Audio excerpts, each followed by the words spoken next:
computadora. Hola, hola, aquí con un gustazo les quiero presentar a mi queridísima, primero amiga, maestra, esta persona tan especial que en un momento dado me está guiando otra vez dentro de la pintura, con todo su conocimiento, con toda su experiencia también. Porque, bueno, yo siempre estuve acostumbrada a pintar en óleo, pero ella conoce todo tipo de técnicas, acuarelas, pastel, acrílico, hace el figurativo, abstracto. Entonces es una persona que tiene una gran capacidad para enseñar, también una gran capacidad para compartir.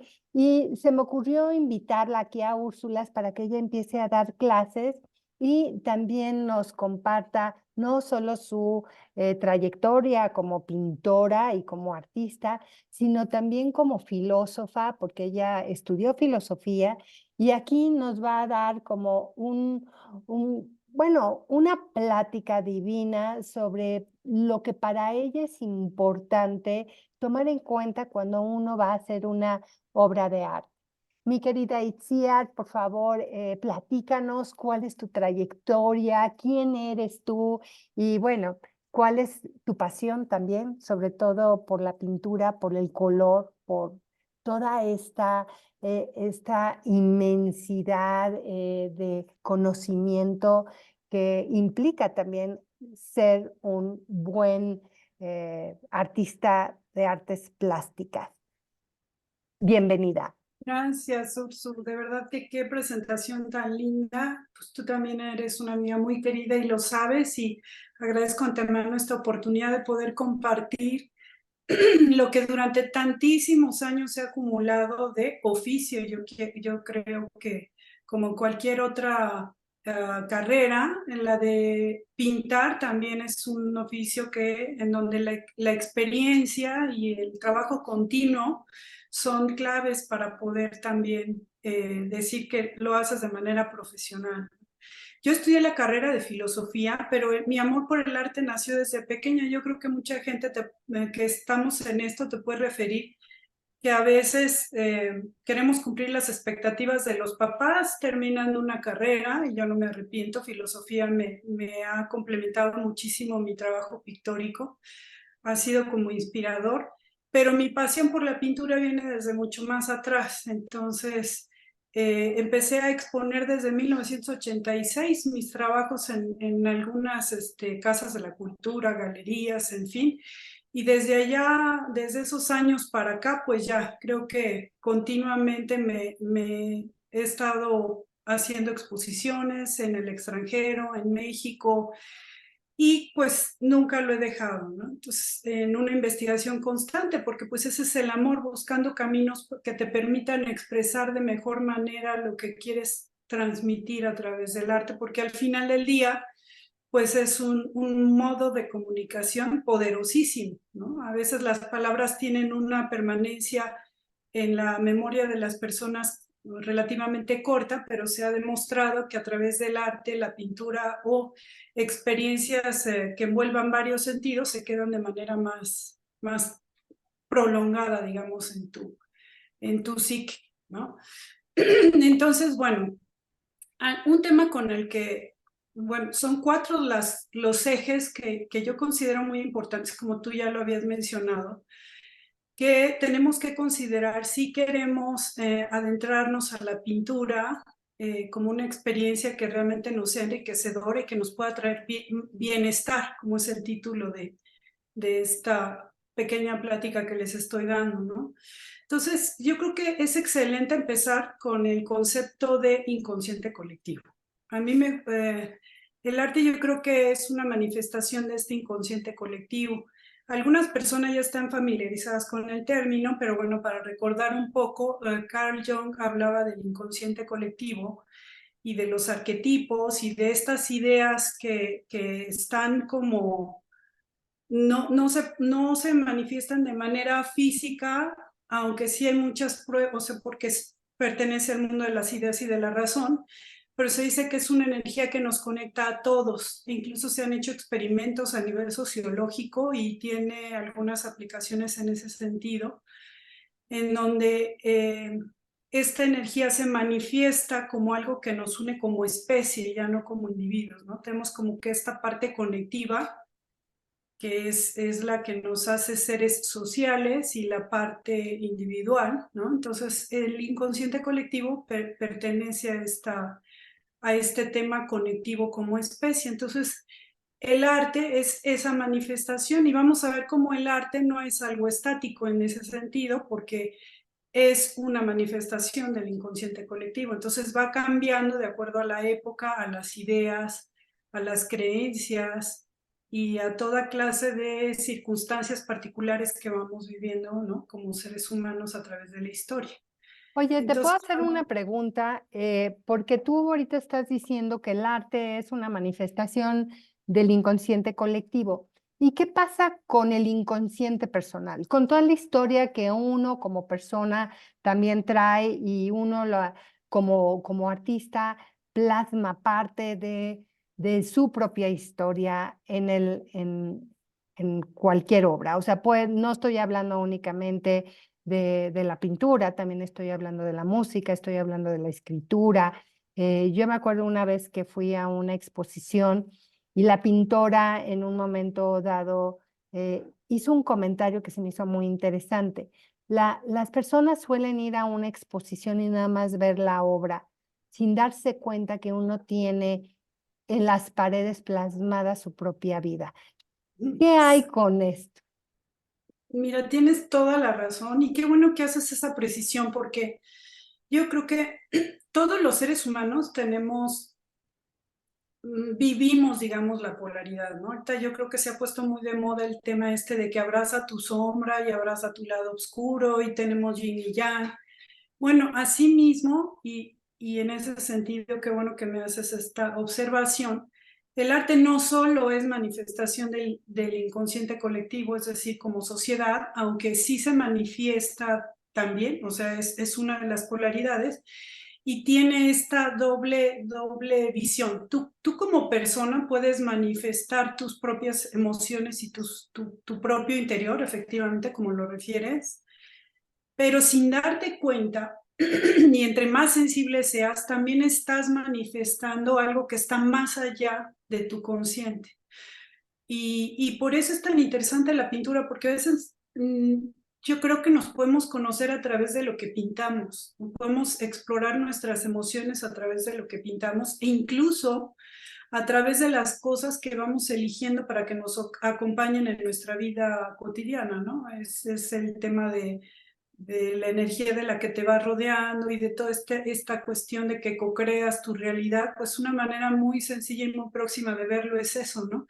Cómo tienes tu casa es un poco el reflejo de cómo realmente está tu interior, y cómo está esta parte inconsciente, no nada más la consciente, ¿no? Entonces, Yo creo incluso, ay, perdóname, yo creo no, sí, sí. incluso que parte de los grandes retos que tiene un pintor, cualquier artista, no me estoy refiriendo nada más a la pintura, a la escritura, a la música, es que cuando uno empieza a realizar su obra, o cuando uno está pintando, de repente uno se confronta con un diálogo entre lo que es el lienzo, lo que es el instrumento, lo que es tu voz, lo que es tu pluma también, y con algo que es parte de tu inconsciente personal también y colectivo también. Incluso yo en mi experiencia, lo que he visto es que por lo general puede haber gente que tengan una enorme habilidad para dibujar, para pintar, pero a la hora de confrontarse con este lienzo en blanco, ¿no? Este lienzo que hay que pintar, en ese momento las personas se asustan y dicen, ya no quiero más. ¿Cómo ves tú este proceso tan solitario de alguna forma que se vive dentro de, de tu taller, ¿no? Que a final de cuentas, o tu estudio, que en un momento dado se podría decir que es tu templo, ¿no? Y donde tú vas a entrar a esta meditación activa y esta meditación activa te empieza a confrontar con esta voz interior que tú traes. En efecto, esta es parte del tema del que vamos a hablar un poquito más adelante, el tema del propósito en la pintura, ¿no? Y utilizar esta herramienta como una forma de meditación, pues es fabuloso. Y en este caso, bueno, pues haremos ejemplos con temas de pintura, pero el arte efectivamente abarca muchas ramas. Y esto me remite a una cuestión muy gráfica. Por ejemplo, cuando a alguien le dicen, ¿qué quieres estudiar? Y te dicen, bueno, pues yo quiero estudiar medicina o quiero estudiar derecho. Es natural que después te preguntes, bueno, ¿y a qué rama del derecho o a qué rama de la medicina te vas a dedicar, ¿no? Igual puede ser neurología, gastroenterología, en fin. Entonces, si en el arte tenemos ramas, imagínate, música, arquitectura, teatro, cine, en fin, o sea, ahora hasta multimedia. Ahora, la pintura a su vez también tiene ramas, ¿no? Y son muchas. Entonces, imagínate cuando manejamos este tipo de ambigüedades, pues sí estamos un poco perdidos. Y la verdad es que mucha gente confunde pintar, por ejemplo, con saber dibujar o simplemente con tener la facilidad del dibujo, porque hay quienes tienen la facilidad del dibujo, pero no realizan una obra pictórica de calidad porque solo tienen el dibujo. Entonces, la pintura como ejercicio requiere varias ramas que tenemos que conocer y tenemos que conocer sus bases para que nos sean útiles para el objetivo para el que tengamos destinado este ejercicio. Y bueno, pues esto me lleva a la primera de nuestras imágenes de la presentación, en donde podemos ver cómo el arte va cambiando y va reflejando de alguna manera, remitiéndonos otra vez al tema de que corresponde, aunque no nos demos cuenta de manera inconsciente, el arte responde a los intereses, digamos, de una sociedad. Por eso no sé si te has dado cuenta que muchos artistas son como una especie de antenas o los creativos que les llaman, porque pues el arte en todas sus manifestaciones, ya sea como hacedor o ya sea como observador, lo que hace es sensibilizarte y esta sensibilidad te vuelve más receptivo, digamos, a temas sociales, a los temas conectivos, y esos son los que terminan reflejándose también en el arte. Entonces, pues tenemos, por ejemplo... Vas. Ok, vas.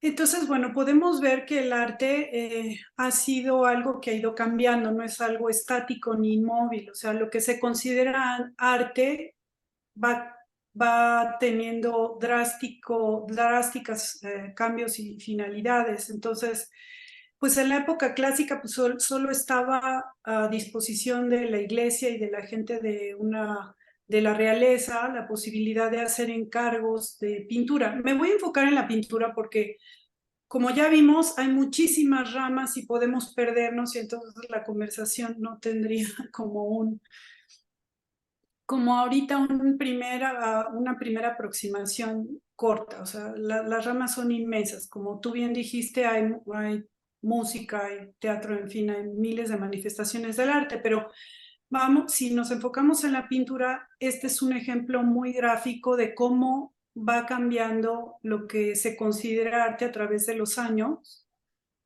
y cómo va respondiendo a los valores sociales, al estilo de creencias y a las finalidades que les van asignando al arte en todas sus dimensiones, ¿no? Entonces, podemos ver aquí algunos ejemplos como en el arte renacentista tenemos a Leonardo da Vinci. Puse algunos años como referencia, como para que vayamos viendo cómo va avanzando y cómo se va modificando el arte de una manera muy sencilla y muy rápida, porque pues esto no es una clase de historia del arte, sino solamente me sirve como base para que nos demos cuenta cómo va cambiando, ¿no? Ya vemos que en el Renacimiento los temas mitológicos eran súper importantes, ya se empieza a abandonar el tema eclesiástico, el tema religioso o los retratos de los reyes y de los monarcas y empezamos a abordar otras temáticas. Entonces, pues yo creo que aquí podemos distinguir a Pedro Pablo Rubens, en donde está también, no sé, tú podrías platicarnos quizá de este cuadro del Renacimiento, donde está un personaje mitológico. También tenemos a Vermeer, que hacía una producción pequeña, pero de un preciosismo impresionante. Tenemos a los románticos, entonces en esta época sí se exaltaban más pues los temas que se habían estado prohibiendo en épocas anteriores, ¿no? Veíamos, por ejemplo, que en cierto momento en el arte clásico hasta mandaban tapar la anatomía de los personajes porque les parecía ofensivo socialmente y aquí, bueno, pues ya empezamos a ver como un cambio, ¿no? En este tiempo de la pintura. Luego vienen las guerras, entonces aquí hay otro gran cisma, se empieza a romper con todos los patrones clásicos de la pintura. La gente vive y se confronta con el dolor de las guerras y las muertes y los horrores, y entonces ya la pintura deja de ser, su finalidad deja de ser el virtuosismo y el punto focal, aunque sigue habiendo virtuosismo detrás, es la belleza como un bálsamo, como una medicina para contrarrestar el dolor, pero además llevada hasta las casas de las personas. Es así que nace el Art Nouveau y el Art Deco, y en el Art Deco pues hasta joyas se hicieron en ese tiempo. En este sentido, el arte se extendió y la pintura hasta los diseños de joyas, de adornos que se pudieran llevar a las casas, en fin, ya no solamente eran cuadros que se podían colgar en la pared, entonces, ¿no? pues es algo muy interesante, ¿no? Y también la visión de la mujer, cómo va cambiando. Tú me preguntaste por el cuadro de Rubens, si Ajá. eh, lo que pasa es que en el Renacimiento, ahorita estamos viviendo una época muy interesante porque estamos en la astrología, ¿no? Yo siendo astróloga y metiéndome más tanto a la parte del simbolismo, estamos repitiendo una época donde en el Renacimiento, debido a la peste que hubo en el transcurso del medievo al Renacimiento, eh, también se buscan otras formas de ver la espiritualidad y también se recuperan todos los textos de Platón por Marsilio Ficino, por lo que todo lo que es el simbolismo y la mitología es muy importante. En este cuadro de Rubens vemos a Silenio. Rubens se identificaba muchísimo con Silenio. Eh, Tú alguna vez también comentaste, ¿no? De esta parte de Rubens, que él tenía todo un taller enorme de que le estaba apoyando, que ojalá y ahorita nos platiques más. Pero Rubens sobre todo era una persona muy importante socialmente en esa época. Entonces él se identificaba con este sátiro que en un momento dado que cuando tomaba demasiado o comía demasiado, podía predecir el futuro. Y Ah, mira, qué siempre, interesante. sí, entonces él estaba un poquito cansado de que siempre lo estuvieran invitando a estas reuniones, le dieran mucho alcohol y en ese momento, pues las personas también lo convencían para que les hiciera el cuadro, o les vendiera el cuadro, o lo que fuera. Y en contrapunto está Caravaggio, que también era muy importante, pero Caravaggio se identificaba con Dionisos. ¿Por qué? Porque a Caravaggio le dio la peste y él volvió, Dionisios es un dios que muere y renace, muere y renace, y muere y renace, pero ahorita no vamos a entrar a la mitología. Y Rubens siempre valoró mucho el arte de Caravaggio y él estuvo comprando obra cuando Caravaggio no tenía dinero. Lo que pasa es que Caravaggio era un artista rebelde, presuntuoso, soberbio, no, era terrible Caravaggio. Pero aquí lo chistoso se me hace que aquí está precisamente Rubens que se está representando como Sileno. ¿no? Como un poquito este sátiro gordo, y muchas veces lo van a ver así como este gordo, gordo, que fue de alguna forma también que le enseñó todo lo que es el arte de cómo hacer vino a Dionisios. Pero sí es muy interesante en el Renacimiento, que yo creo que dentro de la pintura este tipo de cosas no se está considerando, ¿no?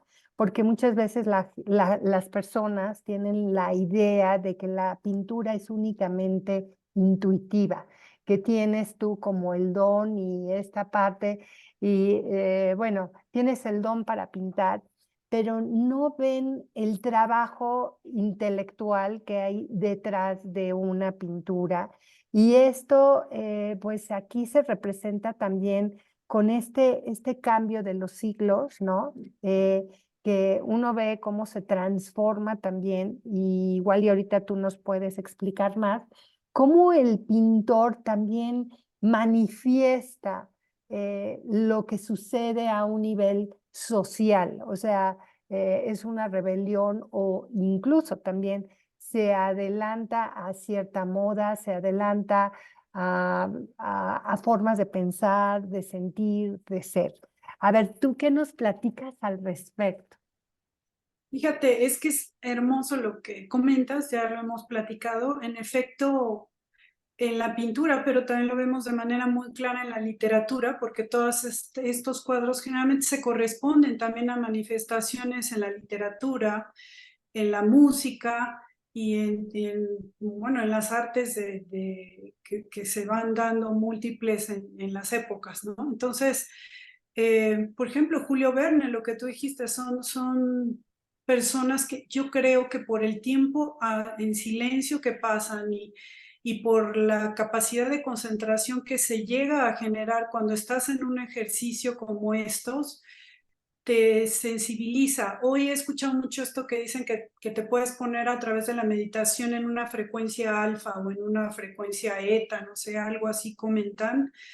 Y yo creo que sin saberlo, muchas personas que están metidas en temas del arte logran llegar ahí. Tal vez no saben cómo, pero llegan. Y es por eso que se vuelven de algún modo receptivos de estas ideas y las empiezan a volcar, ya sea como un tema de rebeldía o como una necesidad, o sea, como una manifestación de una necesidad no resuelta.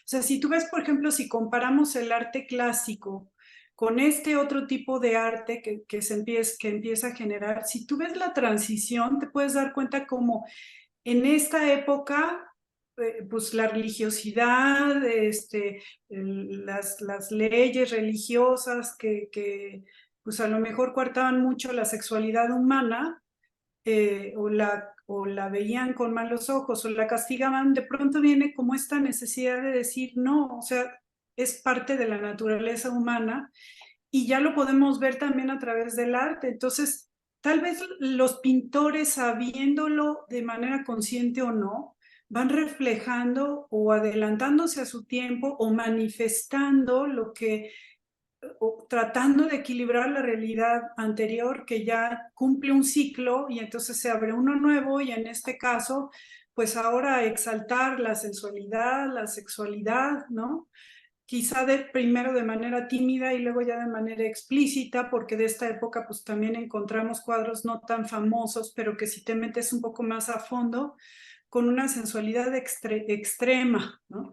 Entonces, simplemente este salto pues es muy interesante. Y luego vienen las guerras, los horrores, el confrontar el sentido de la vida, como para qué estamos aquí, y paralelamente hay filósofos que escriben de eso, hay músicos que se empiezan a dar cuenta de la importancia de las emociones a través de la música que se despiertan, y bueno, en el caso de la pintura encuentran de manera también, te digo yo, no sé si inconsciente, pero la belleza, ¿no? Como punto focal y yo creo que como un equilibrador de los horrores. Ahora, esto es una opinión, es una interpretación finalmente, pero pues parece lógico, ¿no? Cuando vemos estos saltos de imágenes y exploramos a los artistas y cómo va evolucionando la pintura, por eso se me hizo interesante ir poniendo las fechas y cómo va evolucionando el arte, ¿no? En ese sentido. Sí, no. Entonces, de lo que comentábamos de Rubens, me encanta porque, bueno, pues también en esta época los cuadros acerca de mitología eran algo que en todas las familias pedían, pues que a la Venus o a Zeus o a, qué sé yo, el ser mitológico de la preferencia era un imperdible en las casas de las personas con poder económico y era una manera de educar las emociones, porque en la mitología griega hablan mucho de eso, del tema de las emociones y de pues las consecuencias, eran también como leccionadoras, eran como pues no sé, una forma de educar diferente, pero finalmente funcionaba un poco como educación, la mitología, en ese Y bueno, sentido. yo creo que la mitología griega fue la primera psicología. Y yo creo que no podemos dejar a un lado que para ser un buen pintor, sobre todo un pintor simbolista, o sea, un pintor que vamos a querer transmitir un mensaje, tenemos que tener conciencia, igual y ahorita nos vas a hablar más de esto, de los símbolos, del color también, de las técnicas, que va a ser muy diferente un dibujante a una persona que le gusta pintar la acuarela o el óleo, que son técnicas muy lentas, ¿no? Entonces, depende también de eso, o sea, ¿qué es lo que incluso un pintor abstracto, que tú incluso has comentado mucho de estos abstractos, ¿no? De Rothko. Entonces, aquí yo creo que es importante ver cuál es el color o el arte, va directamente, incluso en la terapia de arte, te dice que las personas, no importa la edad, no importa el conocimiento, no importa tu coeficiente intelectual, porque el arte siempre se va a acabar manifestando de alguna forma. ¿Cómo ves esto del color, del arte y de lo que uno expresa a través de su creación? Sí, fíjate que, bueno, continuando, por ejemplo, con estas láminas, tú puedes ver que hay diferentes ya maneras. Empezamos a ver una transición ya no solo en las ideas y en las emociones, sino también en la manera de realizar una obra. Entonces, esto ya lo podemos ver con Monet. Aquí ya es otro salto en donde ya la técnica da otro brinco, ¿no? Y te digo, no pretendemos quedarnos aquí porque no es una clase de historia del arte, pero sirve para ejemplificar. Y algo interesante que sí me gustaría que pusiéramos un poco el acento es que cómo se pueden ya sentir los temperamentos diferentes de los artistas a través de sus obras, ¿no? Entonces, tenemos las pinceladas de Van Gogh que parece que tuvieran una pasión impregnada, no sé, ahí sí cada quien podría conectar, pero el temperamento se empieza a notar en las obras. Luego pasamos al simbolismo de manera rápida, entonces ya podemos aquí notar con mucha claridad todos los brincos que se van dando en el arte hasta llegar al arte moderno contemporáneo y no sabemos para dónde va el brinco siguiente del arte, porque pues yo creo que ya hemos llegado a unos extremos un poco extraños en lo que se considera arte y lo que no se considera arte. Ahorita ya el ámbito de las ideas e incluso los científicos están ya invadiendo un poco, digamos, el campo artístico y ya están llevando sus experimentos al campo del arte. Entonces, más que discutir ese tema, es como para darnos cuenta y entender un poco los 4 ejes para crear una buena obra de arte o una obra de arte que nos deje satisfechos. Entonces, como les comenté antes, solemos pensar que pintar o hacer una obra o ser un artista tiene que ver con la habilidad de dibujar. Y yo sostengo que ser artista no requiere necesariamente, bueno, no es de que lo sostenga, lo creo así, tiene que ver con que tengas la habilidad creativa necesariamente, sino la habilidad también de apreciar. O sea, siempre que tú tengas esta capacidad de acercarte al arte como un lenguaje, ya sea para expresarte o ya sea para apreciarlo, de alguna manera estás participando de esta capacidad artística y es por medio del hacer también que tú es el gimnasio, digamos, de la creatividad, del arte. Sí hay estudios que comprueban que desarrolla la creatividad, esta que usamos en todos los ámbitos de la vida cotidiana, ¿no? Entonces, no obstante todo esto, sí distingo 4 ejes básicos para poder adentrarnos en esta aventura que es el arte. Y yo creo que el primero y más importante es el del propósito. El propósito nos va a definir en mucho qué elementos o qué materiales o qué camino vamos a seguir en el tema de la pintura en este caso, ¿no? Entonces, el primer eje es saber qué es lo que quiero cuando estoy tomando una clase de pintura. Quiero hacerla una herramienta de autoconocimiento. Hay maneras de que de manera consciente te puedas acceder a la pintura como un modo de autoconocimiento. ¿Quieres ser dibujante y aprender habilidades de dibujo? Es otro camino. Todos estos caminos que les voy a mencionar ahorita se corresponden con los temperamentos. Fíjate, es curioso que todas las personas tenemos temperamentos diferentes. Hay personas, como tú bien mencionaste y lo hemos comentado, de temperamentos tranquilos, y hay personas que son de temperamento impulsivo y no tienen paciencia. Entonces, dependiendo de tu temperamento, va a ser la técnica ideal para ti, ¿no? Entonces, pero antes que elegir qué técnica y el temperamento que más le va a la técnica que vayas a utilizar, está el propósito.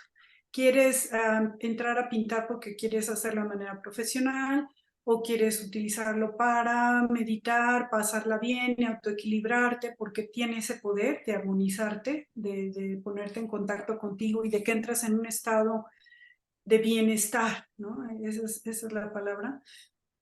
O quieres solo experimentar, o quieres hacer solamente un cuadro para decorar tu casa, en fin, dependiendo de qué sea tu propósito, podemos pasar después a saber qué técnica es la que corresponde al propósito que tú elegiste. Entonces, cada técnica también tiene su chiste, no es como, no es como que te sirve, hay 2 ejes, los 2 últimos sí sirven para todas las técnicas, pero la técnica en sí como un eje aislado, cada una tiene sus propios desafíos, entonces, y requiere tiempo.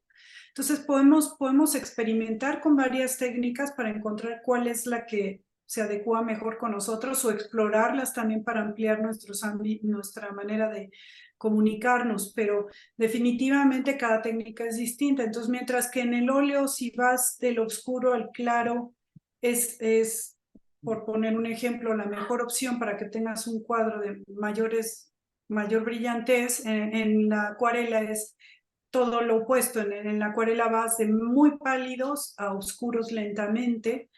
En el caso del pouring o de las técnicas abstractas o del acrílico, también tienen sus propios desafíos. Algunos son más rápidos, tienes que aprender a manejar el accidente, en otros no, en otros te ayuda mucho el dibujo, en fin. Ya tenemos esos 2 definidos, ¿no? Un poco el propósito, ya sabemos como para qué queremos estar en la pintura, y el segundo es, bueno, que de acuerdo a ese propósito, por ejemplo, vamos a poner a alguien que quiere hacer abstractos, de acuerdo a ese propósito, bueno, yo le puedo recomendar el acrílico, es una buena opción. Cuando conoces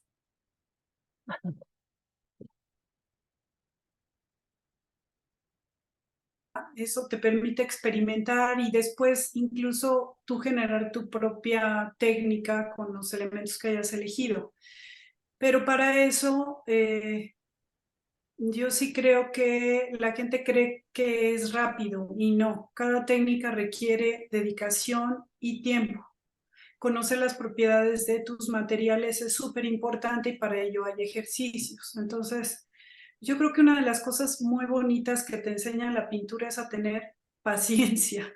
Y yo creo que en estas épocas actuales en donde todo es inmediato y quiere uno que le contesten uno el celular inmediatamente y todo lo que quieres saber lo consultas en Google e inmediatamente tienes la respuesta, hemos ido perdiendo esta habilidad de la paciencia y del proceso, de la importancia del proceso y de disfrutar el proceso. Y simplemente estas dos cosas, les adelanto, son preciosas para la vida cotidiana, son herramientas muy valiosas y cuando ejercitas la pintura, las vas entrenando, ¿no? Las vas haciendo fuertes.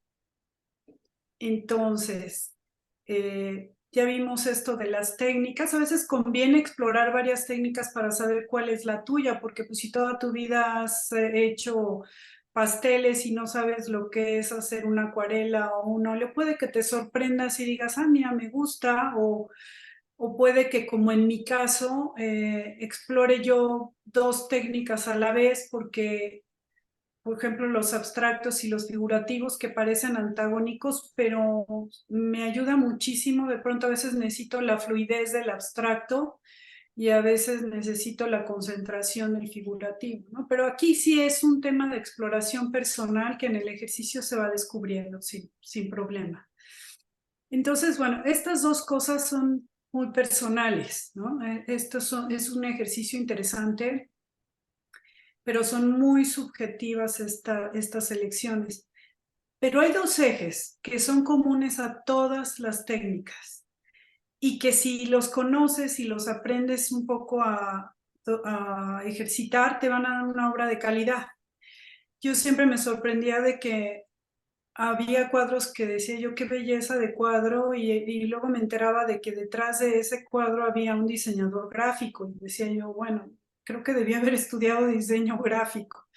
Pero bueno, esto es solamente una rama de la pintura que es conocer el papel de la vibración del color, ¿no? Y eso es algo que los diseñadores utilizan en el campo de la publicidad y usan la psicología del color, que a lo mejor ustedes ya han escuchado, o tú ya nos has platicado un poco de esto, que está muy interesante. Y pues en la pintura hay que conocer de cada técnica y de los materiales que vas teniendo, cómo reaccionan las vibraciones de color ya aplicadas. Y esto es un ejercicio que lleva tiempo, pero que bien vale la pena, porque una vez que conoces estos secretos de cómo funciona el color, ya tienes ganado gran parte de la belleza de tu obra, ¿no? ¿Qué significan los valores tonales? ¿Qué significan los tonos, los semitonos? ¿Cómo lograr las atmósferas a través del color, ¿no? Entonces, el mundo del color, además de que nos puede ser muy equilibrador y muy sanador, nos va a dar una belleza en la obra que deseemos realizar, siempre que nos adentremos más a esa exploración. Entonces esto sí es algo que sí es una cuestión no subjetiva, sí hay como reglas en este sentido que tenemos que aprender para poderlas utilizar en la realización de nuestra obra. Oye, ¿qué hay de esto? A mí alguna vez me comentaron que una persona que es un buen dibujante tiende a ser más racional y que un colorista tiende a ser mucho más empático o mucho más, eh, pues de alguna forma también se relaciona más con los sentimientos. Mira qué interesante. Efectivamente, lo que pasa es que, bueno, los colores son vibraciones tonales, digo, son frecuencias vibratorias, ¿no? Entonces, inciden mucho en nuestras emociones, por eso tal vez tiene este valor conectivo tan fuerte. El ejercicio del dibujo sí requiere más la parte racional, como tú dices, y un tipo de concentración diferente. Entonces, imagínate que los tienes a los dos alineados, puedes lograr grandes cosas. Aunque déjame decirte algo, desde la antigüedad muchos de los que consideramos artistas impresionantes utilizaban proyectores y utilizaban modos diferentes de encajar las imágenes en los distintos soportes en donde plasmaban su obra. Realmente poner un dibujo encajado o saber dibujar te da un 20%, digamos, del valor de la obra total. Es importante, pero no tan importante, porque hoy hay muchas maneras de poner un dibujo, o calcar un dibujo. Aquí lo que realmente va a hacer la diferencia es después cómo alimentas esa obra, ¿no? Cómo utilizas el espacio en tu lienzo o en tu papel para comunicar eso que traes dentro. Y eso ya son otros elementos. No, Otros elementos.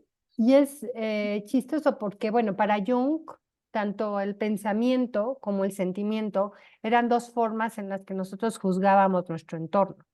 O sea, los humanos juzgamos nuestro entorno. Podemos juzgarlo a través de la mente, a través de la comunicación, o sea, mentalmente, ¿no? Analíticamente, racionalmente, y la otra es a través de lo que sentimos. Entonces, esta analogía que alguna vez me hizo Arturo Zapata, que fue también mi profesor de grabado, entonces él me comentó esto.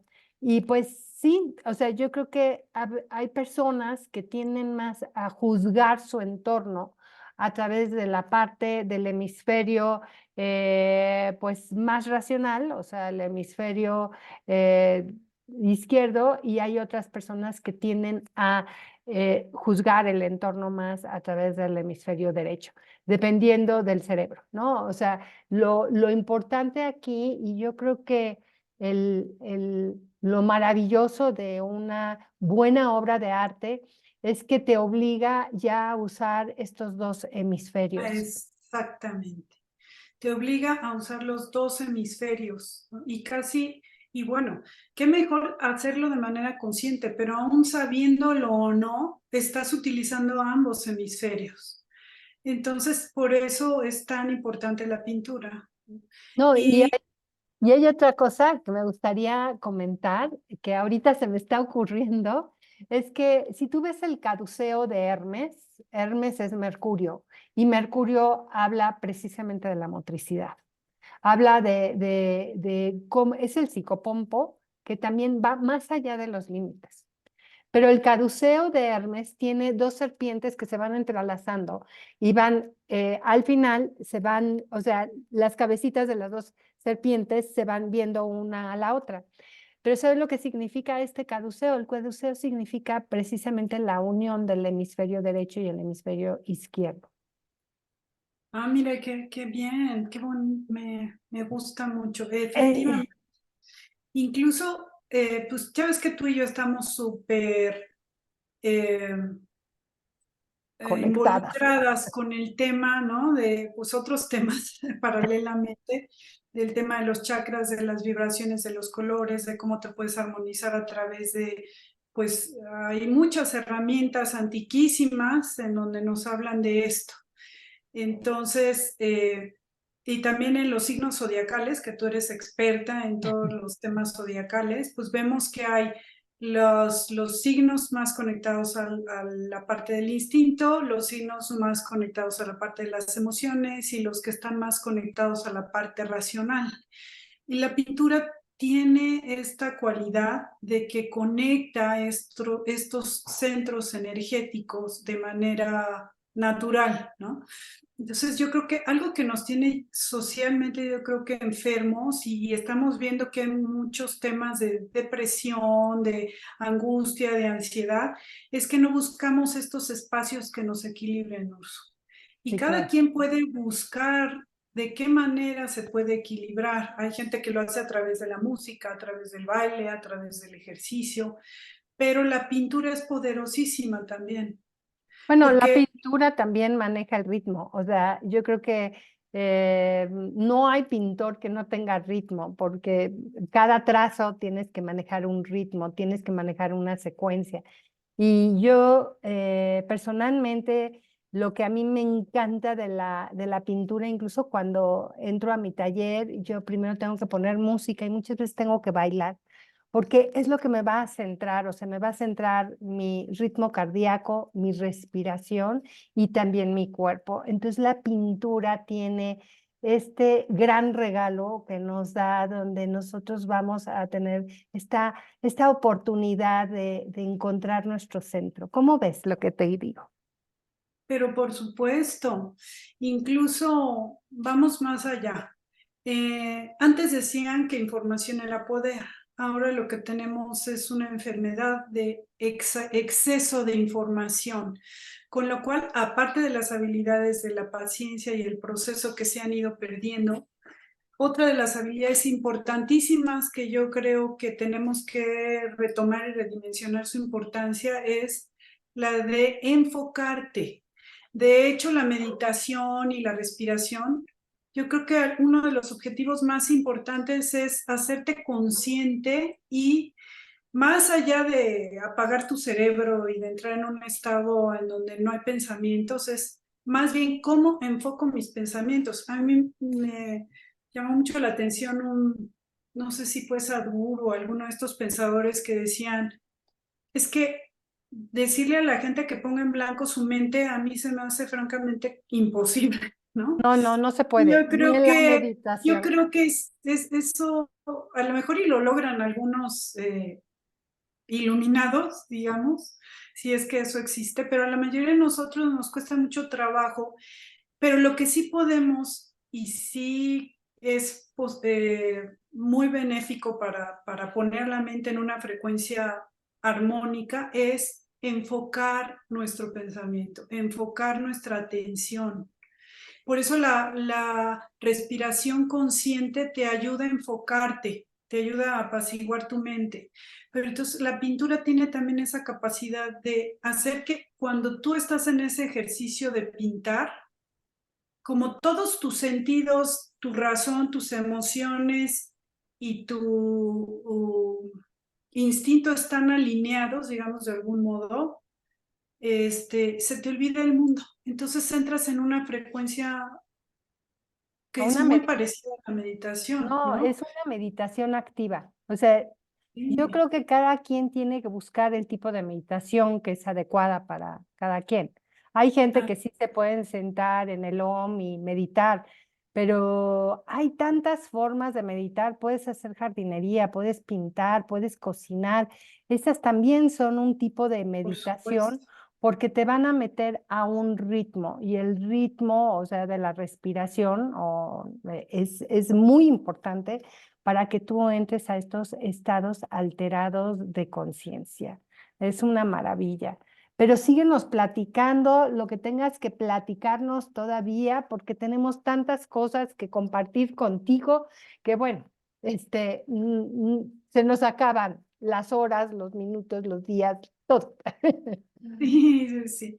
Bueno, nada más como que regresar a poner el acento en esto que se me hace de verdad capital, en el tema de aprender a enfocar tu atención. Es que yo creo que tanta información en los medios de comunicación de pronto hace que la razón enloquezca, ya no sabe qué es verdad y qué es mentira, ¿no? Y la razón manda señales a tu cuerpo y manda alertas a tu cuerpo y la razón es una herramienta que nos fue dada para resolver problemas. Pero hay muchos problemas de los que nos enteramos en el mundo a través de los medios y que no tenemos esta capacidad de darles una solución inmediata. Entonces, entramos en una especie de shock, yo me imagino, en un estado de off, en donde necesita la mente descansar. Por eso yo creo que hay tanto el tema este del TikTok es tan buenísimo todo lo que ayude a tu mente a relajarse y a buscar las endorfinas, pero aquí el problema es que también eso está deteriorando, te digo, nuestra capacidad de concentración y de enfoque. Y, y justamente esa es la que tenemos que de manera consciente retomar y cultivar, porque se está perdiendo y es de verdad alarmante. Pero bueno, ese sería un tema muy largo de abordar porque Ese lo dejamos para la lo próxima. dejamos para la próxima. Pero bueno, continuando con lo de la pintura, ya hablamos de la psicología del color y sí, hay reglas específicas y se pueden hacer ejercicios interesantísimos acerca de cómo usar el color, porque dependiendo de eso, tú puedes incluso elaborar tu propia paleta de colores y esa paleta va a manifestar más, de manera más satisfactoria lo que quieres comunicar. Que cuántas veces nos sucede que tenemos en nuestra mente, quiero hacer esto, y a la hora que ya nos enfrentamos al lienzo o al papel, no sale lo que teníamos en nuestra mente, casi nunca, ¿no? Entonces, bueno, pues para lograr acercarnos lo más posible tenemos que conocer las bases y cómo funcionan estas bases para después usarlas a nuestro favor. Y por último, de los 4 ejes, tenemos la composición, o sea, conociendo el tema del color y cómo funciona y la psicología del color y la composición, tenemos ya un porcentaje altísimo de tener una obra que tenga cierta calidad, aunque no sepas dibujar, ¿no? Y regresando un poquito al tema de los procesos, sí quiero también recalcar una cosa que se me pasó y es bien importante. Aprender a disfrutar el proceso, Urso.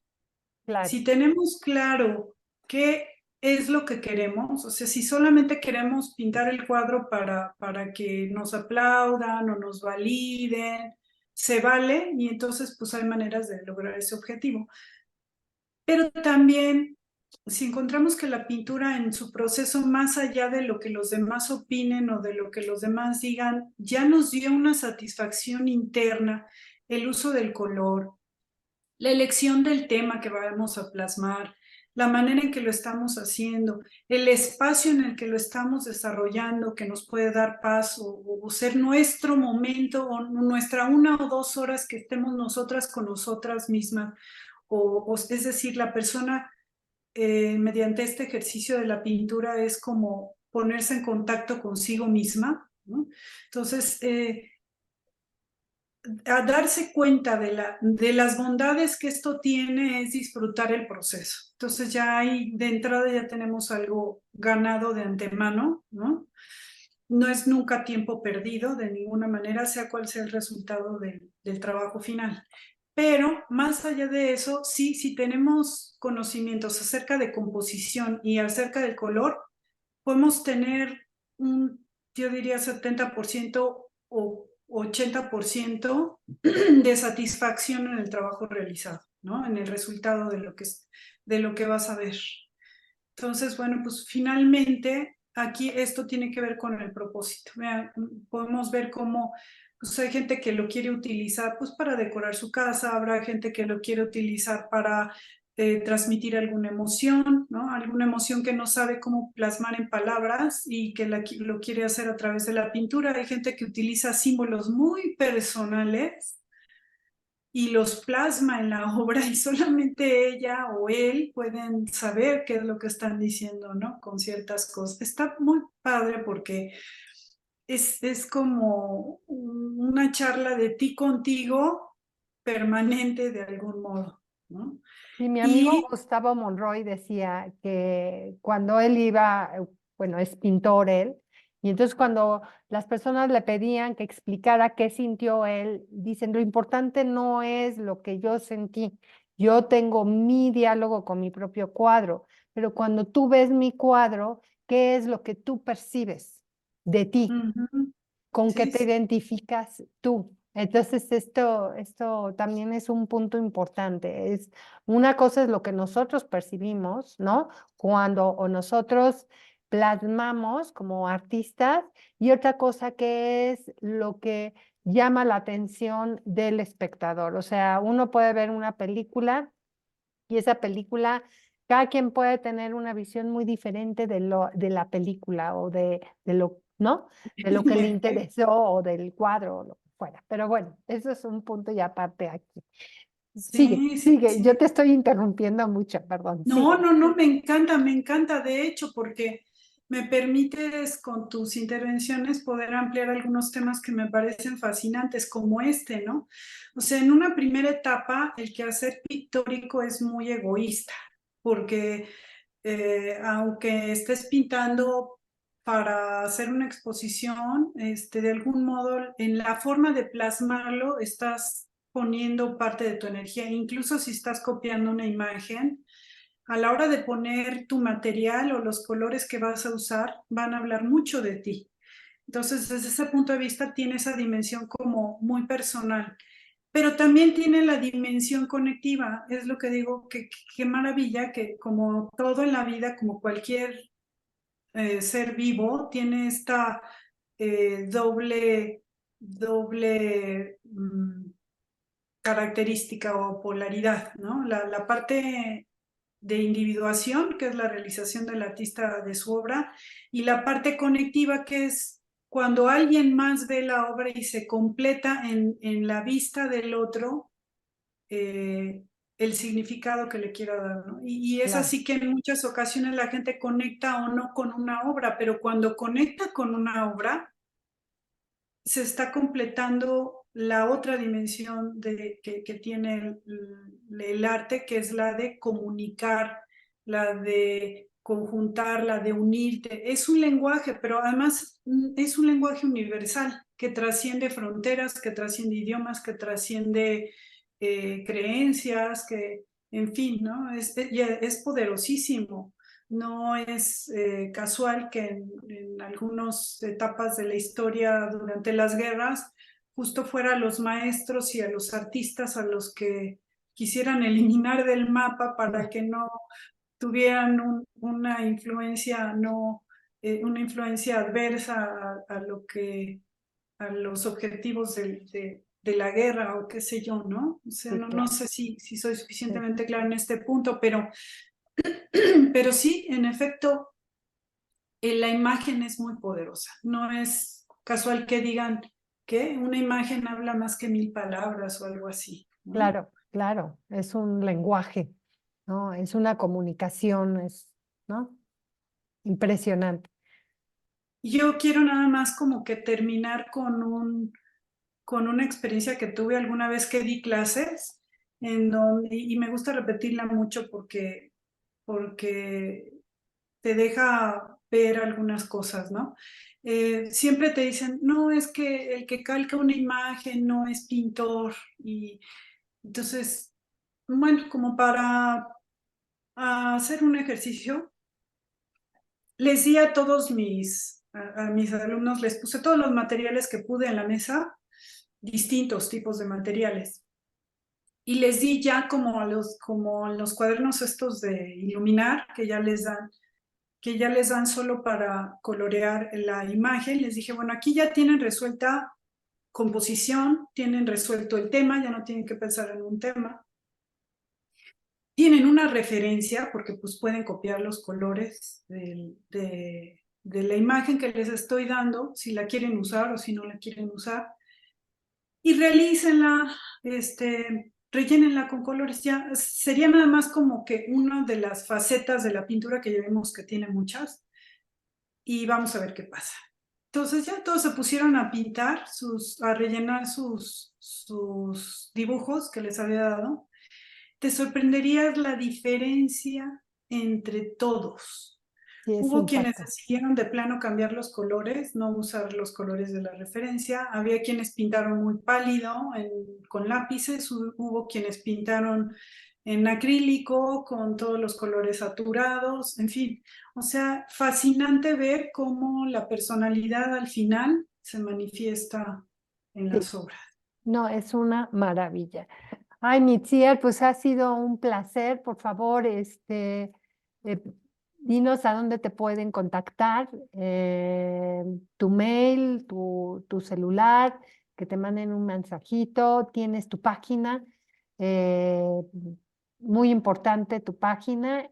¿Nos das el sitio de tu página? ¿Cuál es? Itziarar. Sí, es www.itziarpintora.com. Perfecto. Ahí pueden acceder al blog, a mi información personal, el currículum, obra, todo Súper. lo que esté disponible Y de aquí, mi trayectoria. y Y aquí pues contactarte ahí a través de Úrsula, yo feliz de poder recibirlos ahí en el Centro Cultural para poder, en mis clases debo decir que no me gusta dar una clase estandarizada. En el caso, por ejemplo, haremos algunos ejercicios para explorar técnicas y entraremos en el tema del color y la composición, una vez que definamos el propósito y la técnica de cada quien, pero una vez que ya está definido esto, es decir, que ya cada quien eligió un proyecto de acuerdo a estos 4 criterios, bueno, de acuerdo a los 2 primeros criterios de los 4 ejes, ya me dedico de manera personal a darle el seguimiento a cada quien, ¿no? O sea, no es de que todos van a hacer ahorita dibujo, o todos van a hacer ahorita abstracto, o todos van a hacer óleo, no. Yo creo que sí quiero tener esta posibilidad, por eso son pocos bueno, no son tantos los alumnos y tendríamos, ¿verdad, Urso, que apartar como el lugar? Claro, sí.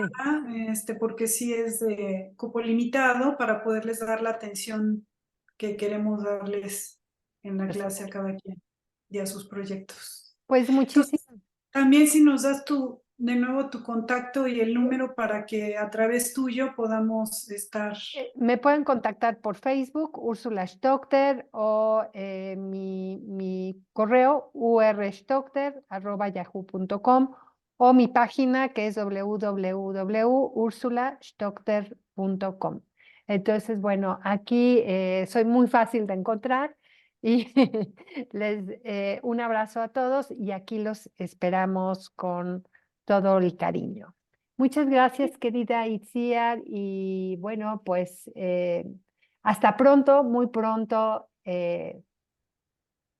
aquí los Hay esperamos. tanto de qué hablar, sí, acerca del arte. Ahorita es como que así algo muy enfocado a este objetivo de las clases, pero hay tantos temas que podríamos platicar interesantes y compartir Sí, con todo cariño. muchísimas gracias y no falten. Un abrazo.